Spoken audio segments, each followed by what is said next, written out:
मोर्चे पर अचानक एक ही समय दो ऐसी खबरें आई जिनसे हमारी विदेश नीति, सामरिक नीति और अर्थव्यवस्था तीनों बुरी तरह प्रभावित होने जा रही है। पहले सऊदी अरब और पाकिस्तान के बीच रक्षा समझौते की खबर आई, फिर दूसरे अमेरिकी राष्ट्रपति डोनाल्ड ट्रंप ने H-1B वीजा पर शुल्क बढ़ा दिया, जिससे कि हमारे लोगों के लिए अमेरिका में पढ़ाई करना और वहाँ रोजगार करना दोनों मुश्किल हो सकता है। पहले सऊदी अरब और पाकिस्तान के रक्षा समझौते की बात करते हैं। सऊदी अरब लंबे अरसे से भारत के साथ एक सामंजस्य बनाकर रखता था और कई मौकों पर उसने पाकिस्तान के खासकर कश्मीर मुद्दे पर संतुलन कायम बनाने की कोशिश की है और भारत के हितों को ध्यान में रखता रहा है।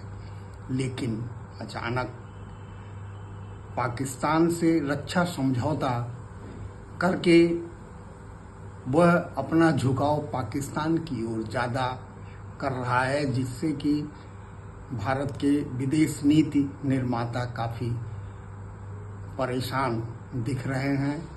भारत की ओर से खास प्रतिक्रिया तो अभी नहीं आई है, लेकिन इसका असर बहुत व्यापक होने जा रहा है, क्योंकि करीब 26 लाख लोग भारत के सऊदी अरब में काम करते हैं और वहाँ से आने वाला पैसा खासकर दक्षिणी राज्यों केरल, तमिलनाडु, आंध्र प्रदेश में काफ़ी मायने रखता है और वह उन राज्यों के जीडीपी का लगभग 2 से 2.5% होता है। तो इसलिए काफ़ी बड़ा फर्क पड़ने वाला है। अगर ये फर्क इस मामले में पड़ सकता है कि पाकिस्तान से ज़्यादा लोग वहाँ जाना शुरू कर देंगे, क्योंकि पाकिस्तान में बेरोजगारी और आर्थिक स्थितियाँ काफ़ी गड़बड़ लंबे समय से है। तो पाकिस्तानियों के लिए मुफीद होगा सऊदी अरब में जाना। अगर वो वहाँ से प्रवाह ज़्यादा लोगों का सऊदी अरब की तरफ आता है तो भारत के लोगों के लिए काम मिलना कम हो सकता है।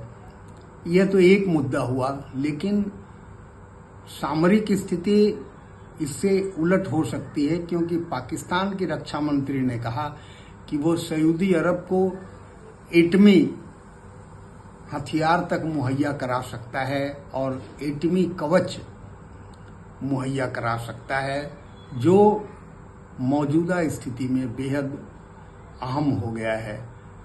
खासकर इजराइल ने हाल में कतर में अचानक हमला किया, इससे पश्चिम एशिया और अरब जगत के तमाम देश हिल गए हैं और वो चाहते हैं कि अमेरिका अगर उनका प्रोटेक्शन नहीं कर पाता है तो उन्हें कोई और रास्ता अपनाना पड़ सकता है।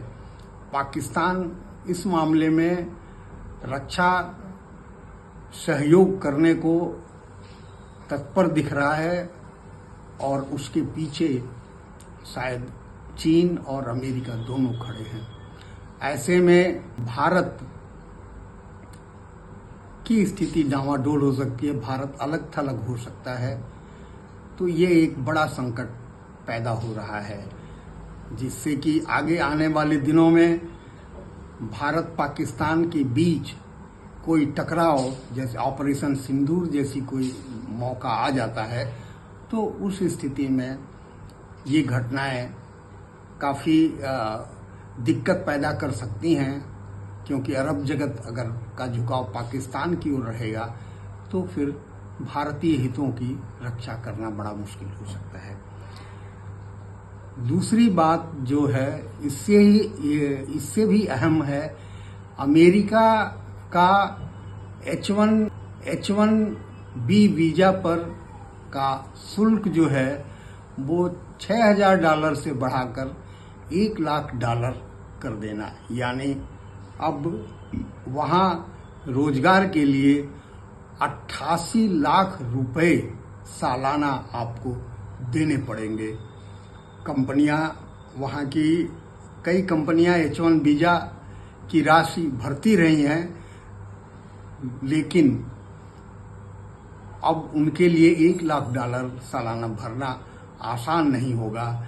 इसलिए कई अमेरिकी कंपनियों ने, बहुराष्ट्रीय कंपनियों ने, मेटा और जो टेक कंपनियां हैं ज़्यादातर, उन्होंने बहुत सारे लोगों से शायद एक नोटिस भी जारी किया है कि आप अपने देश से रह के काम कर सके, ताकि उनको H1B वीजा का शुल्क अदा न करना पड़े। तो इस तरह से अमेरिका से भी लोग भारत आएंगे, और ये जो लोग हैं वो ज़्यादा तनख्वाह वाले लोग हैं। भारत में उनकी क्या स्थिति होगी और कब तक भारत से भी उनका काम चलता रहेगा, क्योंकि अमेरिकी राष्ट्रपति डोनाल्ड ट्रंप यह जोर दे रहे हैं कि विदेश से कम अमेरिकी लोगों को ज़्यादा तरजीह दी जाए, टेक कंपनियां ज़्यादा तरजीह दें। तो ऐसे में ये हो सकता है कि आउटसोर्सिंग पर भी आगे चल करके ज़्यादा मुश्किलें आ जाएंगी। वहाँ टेक उद्योग से ऐसे जुड़े हुए लोग लगभग 3.5 लाख के आसपास बताए जाते हैं, जो H1B वीजा पर वहाँ हैं, और इसलिए उनके वापस लौटने और वहाँ से जो भेजी हुई रकम यहाँ आती है, जिसको रेमिटेंस मनी कहते हैं, उसके घट जाने से हमारी अर्थव्यवस्था पर काफ़ी असर पड़ सकता है और आर्थिक निवेश पर असर पड़ सकता है।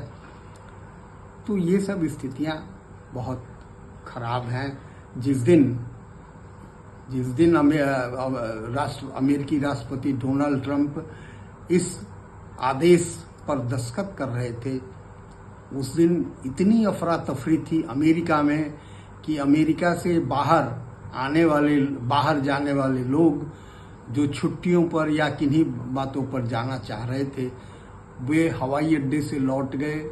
करीब लाखों रुपए के टिकट रिटर्न हो गए, उनको लाखों रुपए का चपेट लगी। इसी तरह से जो बाहर लोग छुट्टियां मनाने आए हैं वो भी लौट चुके हैं, क्योंकि 22 तारीख से वो H1B का शुल्क लग जाएगा। ऐसे में ये दोनों स्थितियां भारत के लिए मुश्किल पैदा कर सकती हैं, और भारत लगभग घिरा हुआ महसूस कर सकता है। तो ऐसे में सरकार क्या फैसले लेती है और कैसे इन दोनों स्थितियों से देश को उबारती है, यह देखना दिलचस्प होगा।